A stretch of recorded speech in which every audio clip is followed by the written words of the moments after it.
애청자 여러분, 지난주에 이어서 다시 또 만나 뵙게 돼서 반갑습니다. 오늘도 하나님의 은혜와 복주심이 가득하시기를 우리 주 예수 그리스도 이름으로 축원합니다. 오늘은 소망의 문이 되신 예수님에 대해서 말씀을 상고하고자 합니다. 여호수아 7장 22절로 26절까지 제가 봉독해 드립니다. 이에 여호수아가 사자들을 보내매 그들이 그 장막에 달려가니 보라, 그것이 그의 장막 안에 숨겨져 있고 은은 그 밑에 있으므로 그들이 그것들을 장막 가운데서 취하고 여호수아와 이스라엘의 모든 자손에게로 가져와 주 앞에 놓으니라. 여호수아와 온 이스라엘이 세라의 아들 아간을 붙잡고 은과 옷과 금덩이와 그의 아들 딸들과 소와 나귀와 양과 장막과 그에게 속한 모든 것을 데리고 아골 골짜기로 가서 여호수아가 이르되 네가 어찌하여 우리를 괴롭게 하였느냐, 주께서 이 날 너를 괴롭게 하시리라 하매 온 이스라엘이 그를 돌로 치고 그들을 돌로 친 뒤에 불로 태우며 그의 위에 돌무더기를 크게 쌓아 이날까지 이르게 하였더라. 이에 주께서 자신의 맹렬한 분노에서 돌아서시니 그러므로 그곳의 이름을 이날까지 아골 골짜기라 하였더라. 아멘. 예, 간단하게 말씀드려서 드리면은 여기 아골 골짜기의 돌무더기, 아골 골짜기의 돌무더기는 괴로움, 환난을 의미합니다. 그러나 호세아서 2장 14절 15절에 가서 보면 아골 골짜기를 소망의 문으로 바꿔주셨어요.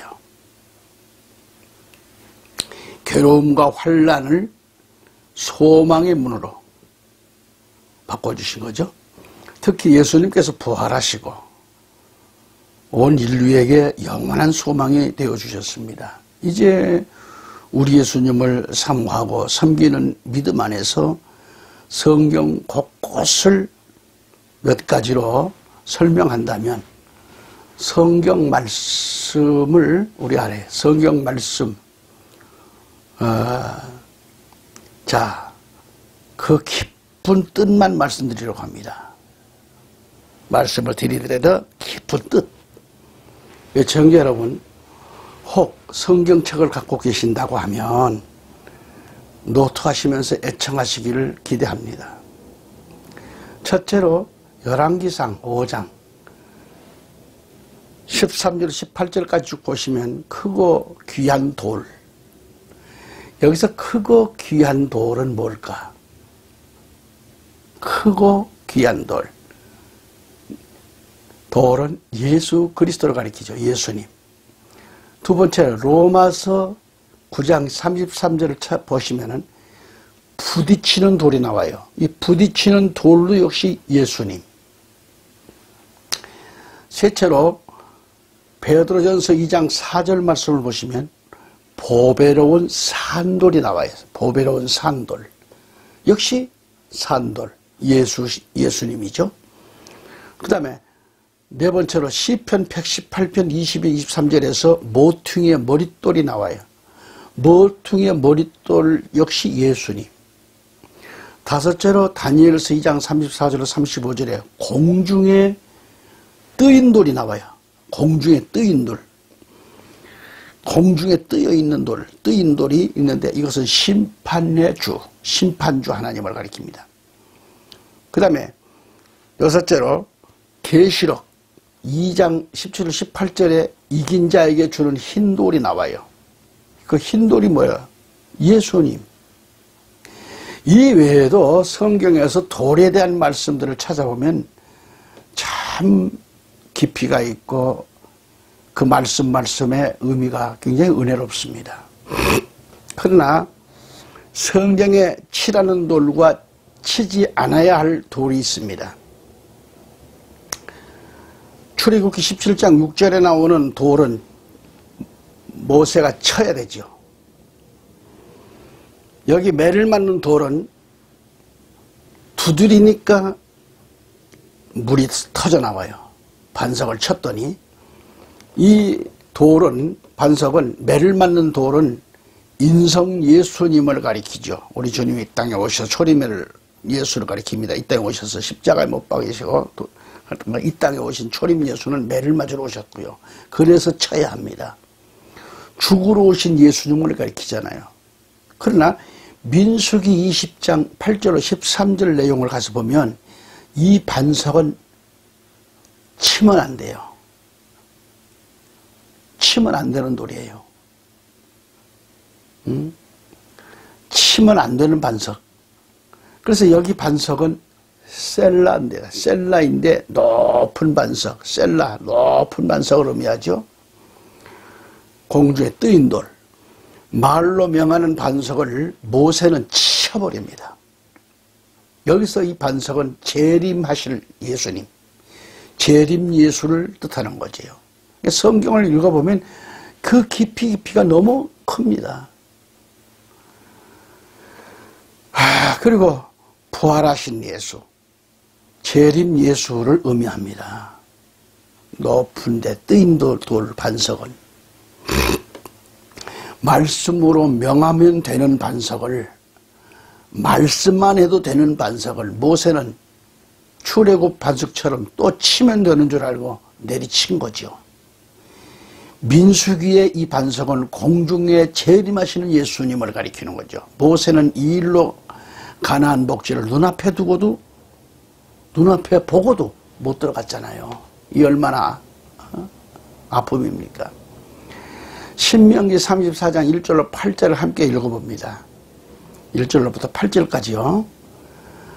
자, 1절 읽습니다. 모세가 모압 광야를 떠나 느보산에 올라가 여리고 맞은편 비스가의 꼭대기에 이르매 주께서 그에게 길르앗 온 땅을 단까지 보여주시고 또 온 납달리와 에브라임과 므낫세의 땅과 맨 끝 바다까지의 유다의 온 땅과 남쪽과 종려나무 도시 여리고의 골짜기 평야를 소알까지 보여주시며 주께서 그에게 이르시되 이것이 내가 아브라함과 이삭과 야곱에게 맹세하여 이르기를 내가 내 씨에게 그것을 주리라 한 땅이라. 내가 너로 하여금 내 눈으로 그것을 보게 하였거니와 너는 거기로 건너가지 못하리라 하시니라. 이와 같이 주의 종 모세가 주의 말씀대로 거기서 모압 땅에서 죽으니라. 그분께서 벳부얼 맞은편 모압 땅에 있는 골짜기에 그를 묻으셨으나 아무도 이날까지 그의 돌무덤에 대해 알지 못하느니라. 모세가 죽을 때에 나이가 120세였으나 그의 눈이 어둡지 아니하였고 타고난 힘이 줄지 아니하였더라. 이스라엘 자손이 모압 광야에서 모세를 위해 30일 동안 슬피 우니 이로써 모세를 위해 슬피 울며 애곡하는 일이 끝나니라. 아멘. 자, 그러면 이제 가나안 7족을 멸하라 그랬는데요. 가나안은 함의 넷째 아들. 아주 비밀이 큽니다. 애청자 여러분,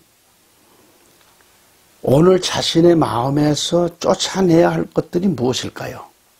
신중하게 생각하세요. 잘 들으세요.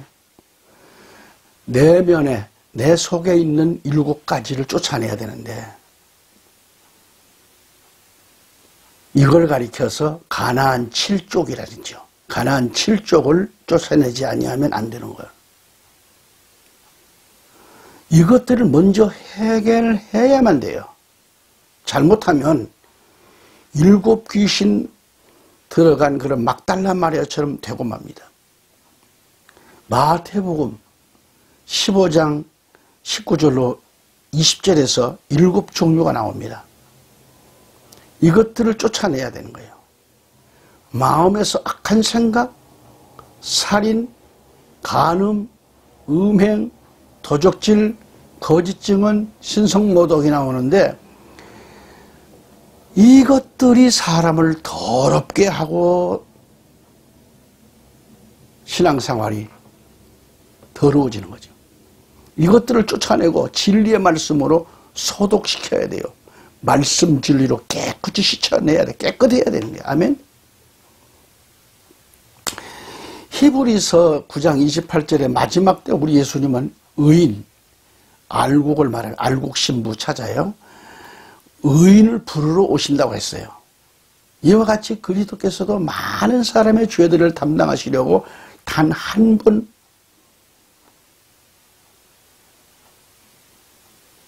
들여주셨으며 또 자신을 기다리는 자들에게 죄와 상관없이 2번째 나타나사 구원에 이르게 하시니라고 했습니다.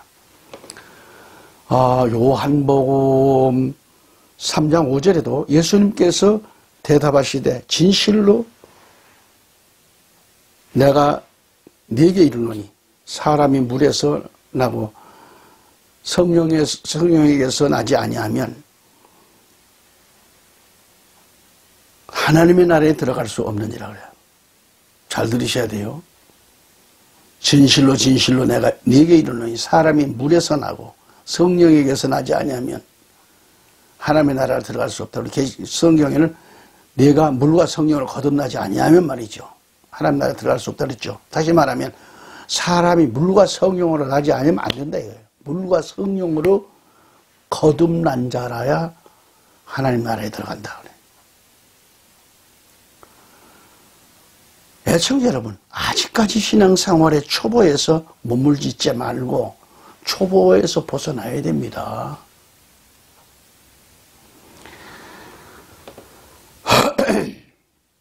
언제까지 그 자리에 머물러 있을 건가요? 인생이 태어나면 나이가 들고 늙어지듯이 우리는 항상 청춘은 아니잖아요. 기회를 놓치면 육적으로 젖병 물고 있는 아이처럼 그런 모습으로 있다간 신앙의 초보를 벗어날 수 없습니다. 이젠 벗어나야 되잖아요. 젖병을 버리고 이제부터는 단단한 식물을 소화시킬 수 있는 성남이 돼야 되는, 성녀가 되라 이 말이죠. 그래서 전 교인들이 뭐예요? 물과 성령으로 거듭나서 단단한 식물을 먹을 수 있어야 돼요. 먹어야 돼요. 신앙의 성숙도 영적인 문화도 바뀌어야 됩니다. 아멘. 그래서 애청자 여러분, 여러분 모두가 단단한 식물을 먹고 소화시켜서 완전히 거듭나기 위해서 죄와는 상관없는 신앙으로, 죄와는 상관이 없는 그런 신앙으로서 사모하는 심령으로 요단강을 건너가는 축복받은 성도들이 되시기를 축원합니다. 우리는 요단강을 건너가자 이거예요. 아멘. 요단강을 이 요르단을 건너는 신앙으로 달려가야 돼요. 아멘. 제가 구호를 외치듯이 말씀을 전할 때 잘 기억할 수 있기를 바랍니다. 첫째, 예수께서 우시면 나도 울고, 둘째로 예수께서 기도하시는 곳에 나도 기도하고, 세 번째로 예수께서 용서하셨듯이 나도 용서하고, 넷째로 예수께서 십자가를 지셨듯이 나도 십자가를 지어야 되고 지고, 다섯째로 예수님께서 죽으셨듯이 나도 죽어야 합니다. 할렐루야. 여러분, 주님이 오실 때가 가까워지는 지금 이 시대입니다. 가까워질수록 우리는 베들레헴에 머물러 있어야 돼요. 베들레헴에 머물러 있어라. 말세의 교회가 진리가 없고 비진리로 양들의 배를 채운다면 그 양들은 다 죽고 말아요. 진리의 말씀은 오직 떡집에 있습니다. 떡집. 외국어에는 빵이라고 했어요. 우리 번역은 떡집으로 번역해놨어요. 그러니까 생명의 양식은 베들레헴, 이 떡집에, 빵집에 있습니다. 여기 베들레헴에서 주는 양식은 빵인데 이 양식은 종말 양식을 가리켜요. 이 종말 양식이 바로 계시록의 영원한 복음입니다. 요한계시록 14장 6절에 또 내가 보니 다른 천사가 하늘 한가운데로 날아가는데 그가 땅에 거하는 자들 곧 모든 민족과 족속과 언어와 백성에게 선포할 영존하는 복음을 가졌다라고 했습니다. 모든 백성들이 선포할 영존하는 복음은 무엇을 말하는가? 영원한 복음이죠. 이 영원한 복음은 언제 선포되는가요? 언제 선포되는 거예요? 이것은 마지막 큰 대환란, 전후를 논해서 7년 대환란이라고 말을 합니다. 성경에는 없어요. 7년 대환란으로 구분하는 거예요. 7년 대환란 때에 선포될 영존한 복음인 영원한 복음입니다. 7년 대환란, 큰 환란이 오는데 이 대환란 때에 선포될 영원한 복음. 여러분이 룻기서를 보면 무엇을 생각하게 되나요? 나오미의 남편 엘리멜렉이 죽고 나오미와 그녀의 두 아들이 남았는데 이 아들들이 장가를 들어 며느리가 오르바와 룻이었죠. 그 결혼해서 한 10년쯤 되었을 때 그만 나오미의 아들인 말론과 기돈 둘 다 죽어버려요. 그 나오미도 과부요. 두 며느리도 과부가 돼서 과부가 셋입니다. 한 집에. 여기서 큰 자부의 이름이 오르바죠. 자, 끝내 시어머니를 떠나고 맙니다. 여기서 영적 깊이를 우리는 알아두자는 거죠. 모압은 세상을 가리켜요. 모압은 세상인데 오르바는 세상으로 모압으로 되돌아갔습니다. 신앙의 실패자죠. 깊이 받아들이시기 바랍니다. 성경에 세상으로 되돌아간 자들이 있잖아요. 사도행전 6장 1절 6절을 보면 아나니와 삽비라가 그렇죠. 여기 이름 뜻이 참 좋습니다. 아나니아는 하나님의 은총이라는 뜻이고요. 삽비라도 참 아름답다, 청옥이라는 뜻이에요. 아름답다, 청옥. 이렇게 좋은 이름을 갖고 하나님의 은총이다, 청옥이라는, 아름다운 청옥이라는 이름을 가지고 있는데 아나니아와 삽비라가 오늘날도 보면은 다윗이다 뭐다 하고 성경의 명칭을 많이들 사용하고 있는데 이름값을 못하는 사람들이 참 많아요. 제가 신학교를 정말 갈 때에 팔팔 끓는 그런 믿음으로, 말씀으로 세례 요한처럼 내가 살겠다고 말이죠. 생명을 내놓고 살겠다고 이름을 요한이라고 했어요. 그래서 집회를 다닐 때도 요한이, 정요한 목사, 신학교 강의 갈 때도 정요한 목사, 또 대전에 신학교 내려갔을 때도 학장으로 교목으로 있을 때도 내가 정요한 목사, 이렇게 사용을 했어요. 근데 여의도 순복음교회 조규 목사님이 조다이스로 이름을 바꿨는데 그 이름이 얼마 못 가서 감춰지듯이 저도 가만히 신앙생활, 이 목회를 해나가면서 너무 힘든 과정들이 많은데 내가 참 요한처럼 살 수 있을까? 양심이 저려오더라고요. 그래서 어느 순간, 이제 그것도 그거지만은, 주민등록을 떼러 간다든지 뭘 하면은, 본명이 나오잖아요. 정기남. 본명으로 떼야 되잖아요. 그러면 그걸 떼어다 주면은, 아니, 요한하고 왜 정기남 이름이 다릅니까? 그건 신앙생활 하면서, 제가 하나님 뜻대로 살기 위해서 더 깊이 있는 주의 종의 길을 가기 위해서 그렇게 요한으로 신학교에 갈 때 요한으로 했습니다. 이제 그것도 한두 번이래야지. 그래서 한 20년 후에 다시 전기남으로 원위치한 겁니다. 그러니까 지금도 뭐 신학교라든지 또 지금 뭐 아는 목회자들은 정요한 목사를 불러요. 이렇듯이 하나님의 은총이다. 삽비라도 좋은 이름인데, 이름은 좋은데 하나님 앞에 약속한 바칠 판 그런 돈 전부를 약속대로 드리지를 못하고 일부를 감춰둔 죄로 남편과 아내가 몇 시간 차 죽임을 당하고 말았잖아요. 이거 어떻게 생각할 거예요, 여러분? 어떻게 생각할 거예요? 우리는 적든 많든 단돈 100원, 10원을 감춰도 그걸 감춘 거예요. 응? 이쑤시개 하나 남의 가게 가서 이쑤시개 하나 가져오는 것도 그것은 절도입니다. 도둑질이에요. 제가 기자 생활하면서 때로는 기자가 기본적으로 볼펜은 갖고 다녀야 되잖아요. 만년필. 어떨 땐 옷을 갈아입고 가다 보면 깜빡했어요. 기자에게 그 볼펜 좀 빌려줘. 빌려주면 돌려주지 못하고 깜빡하고 그만 주머니에다가 인마이 포켓하고 돌아올 때가 있걸요. 그게 굉장히 미안하죠. 근데 나쁜 건 아니더라고요.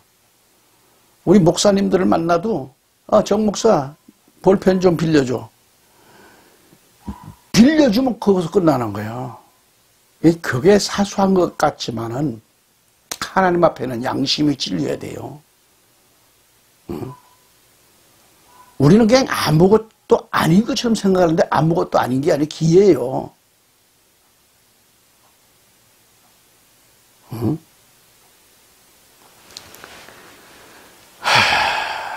여러분, 하나님의 삽비라가 이름이 그렇게 좋은데 죽임을 당하고 있잖아요. 막 죽임을 당했잖아요. 결론적으로 청자 여러분, 혹 이 방송을 들으면서 양심에 고동치는 소리가 들리나요? 없다면 천만다행입니다. 깨끗하게 살아오신 거예요. 가룟 유다 역시 은 30냥에 예수님을 팔고 후에 자살로 끝난 그런 사건 아니겠어요? 마지막 때는 길이 두 개입니다. 두 길이 있어요. 첫째는 되돌아본 자. 이것은 쭉정이들이고 탈락자들이죠. 뒤돌아봤다. 정식으로 안 보고. 둘째는 앞만 보고 달려간 자가 있어요. 뒤돌아본 자가 있는가 하면 앞만 보고 달려간 자. 마지막 때는 두 가지로 분류됩니다. 이는 알곡이며 승리자들이죠. 앞만 보고 달려가는 자들. 여청 여러분, 여러분은 이 세상인가요? 천국인가요? 또는 돈 물질인가요? 하나님이신가요? 예수님은 우리의 남편이신데 남편을 떠나서 우상숭배로 물질로 가늠하다가 떨어지면 어떻게 되죠? 끝장이죠. 끝장나죠. 필리포 3장 10절로 14절에 뭐라고 말씀하실까요? 이것은 내가 그분의 죽으심과 일치하게 되어 그분과 그분의 부활의 권능과 그분의 고난에 참여하는 것을 알고자 하며 어찌하든지 내가 죽은 자들의 부활에 도달하려 함이라. 나는 내가 이미 도달하는 것처럼 말하지 아니하며 이미 완전한 것처럼 말하지도 아니하고 다만 그리스도 예수님께서 나를 붙잡아 이루시고자 하신 그것을 붙잡으려고 뒤따라가노라. 형제들아, 나는 내가 이미 붙잡은 줄로 여기지 아니하고 다만 이 한 가지 일을 행하나니 그 뒤에 있는 그것들을 잊어버리고 주님을 향해 달려가는 자는 뒤에 거 바라보는 게 아니에요. 뒤에 돌아보는 게 아니에요. 그것들을 잊어버리고 앞에 있는 그것들에 도달하려고 나아가 그리스도 예수님 안에서 하나님의 높은 부르심의 상을 받으려고 표대를 향해 밀고 나아가노라. 밀고 나가니라. 여기서 표대는 뭐예요? 예수님을 가리킵니다. 표대. 우리의 목표가 예수님이시죠. 예수님께 표대를 맞추고 달려간다는 말씀이죠. 우리가 사진을 찍어도 표대 한 정중앙에 포커스를 거기에 집중하고 섰다를 반 스텝 한 다음에 고정한 다음에 그 다음에 눌러줄 때 사진이 흔들리지 않냐고 잘 나오잖아요. 오직 우리의 목표인 표대는 예수님께 맞춰야 돼요. 나의 인생의 모든 포커스를. 세상으로 표대를 맞추면 주님 잊고 살다가 주님 오실 때 기름 준비 못한 다섯 처녀처럼 신랑을 만날 수 없게 되는 그런 불행이 오잖아요. 열어주소서 혼인잔치에 들어갔는데 아무리 문 열어달라고 해도 열어주질 않잖아요. 아무리 그 문을 열어달라고 애원하고 통곡을 하고 해도 굳게 닫힌 문은 열어줄 자가 없잖아요. 여러분 이걸 어떻게 생각할 거예요? 나는 괜찮다? 나는 들어갈 것이다? 그렇게 생각하지 마세요. 근본적으로 깨끗해야 됩니다. 여러분 체육대회가 열리면은 빠지지 않는 게 뭐예요? 달리기죠. 가령 100m 코스를 정하고 달리기를 한다면 운동경기 룰 규정에 의해서 달려야 합니다. 달리는 선수가 그 룰을 벗어나면 실격이죠. 또한 100m 단거리 선수는 자기 앞만 보고 달릴 뿐이지 옆 사람 볼 여유가 없잖아요. 그저 앞만 보고 뛰어야 돼요. 땅에 떨어진 것이 있을지라도 관심 두지 말고 달리라는 겁니다. 또한 생명을 아끼지 않고 죽도록 달려가야 돼요. 생명의 멸류관을 받기를 원한다면 죽도록 충성을 해야 한다 그겁니다. 아멘. 고린도전서 9장 23절 24절을 보시면 내가 복음을 위하여 이것을 행하면 너희와 함께 복음에 참여하는 자가 되고자 함이라. 경주할 때에 달리는 자들이 다 달릴지라도 한 사람이 상을 받는 줄을 너희가 알지 못하느냐? 너희도 상을 받도록 이와 같이 달리라. 아멘. 사도행전 20장 24절에 이 일들 중 어떤 것도 결코 나를 움직이지 못하며 또한 내가 나의 생명도 내게 귀한 것으로 여기지 아니하노니 이것은 내가 나의 달려갈 길과 주 예수님께 받은 사역 곧 하나님의 은혜의 복음을 증언하는 일을 기쁨으로 끝마치고자 함이라. 하나님 주신 사명을 기쁨으로 끝마치겠다는 거죠. 그 기쁨으로 끝마치고자 함이라. 계시록 2장 10절에 너는 죽기까지 신실하라. 그리하면 내가 생명의 관을 네게 주리라. 아멘. 할렐루야. 여러분 관심 없는 신앙생활, 미지근한 신앙생활, 교회 가도 그만 안 가도 그만 뜨뜻 미지근한 것, 확실함이 없는 신앙, 이거 불쌍한 겁니다. 오늘 그런 신앙들이 많습니다. 뭘 구하지도 않고 필요 없어요. 배부르고 등 따뜻하니까 구하는 것이 필요 없어요. 귀찮아.